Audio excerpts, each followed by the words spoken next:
بسم اللہ الرحمن الرحیم۔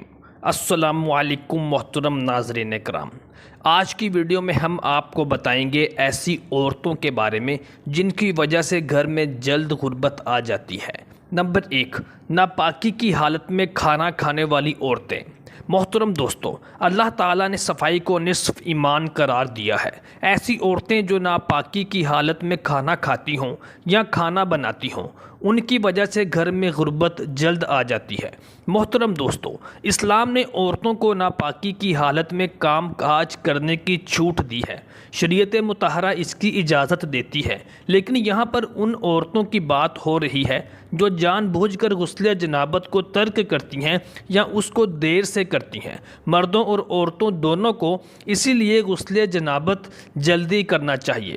نمبر 2، ایسی عورتیں جو رات کو کپڑوں سے جھاڑو لگاتی ہوں یا دانتوں سے ناخن کاٹتی ہوں، صبح سویرے دیر سے اٹھتی ہوں اور اپنے گھر والوں سے گلہ شکوہ شکایت کرتی رہتی ہوں، ایسی عورتوں کی وجہ سے بھی گھر میں بہت جلد غربت آتی ہے۔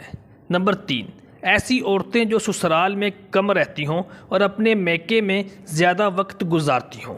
دوستو، عورت کا اصل گھر اس کا اپنا گھر ہوتا ہے جہاں وہ بیاہ کر جاتی ہے، اور وہاں جانے کے بعد عورت کو اسی گھر کو اپنا گھر مان کر اپنا رہن سہن اپنانا چاہیے۔ نمبر 4، اپنے خاوند پر یقین نہ رکھنے والی عورتیں بھی گھر میں بے برکتی کا باعث بنتی ہیں۔ ان عورتوں کی وجہ سے گھر میں غربت آنے لگتی ہے اور بے برکتی چھا جاتی ہے۔ اگر کسی ماں بہن میں ان خامیوں میں سے کوئی ایک خامی بھی پائی جاتی ہو تو بحیثیت مسلمان اپنے اندر ان خامیوں کو دور کرنا ہمارا فرض ہے۔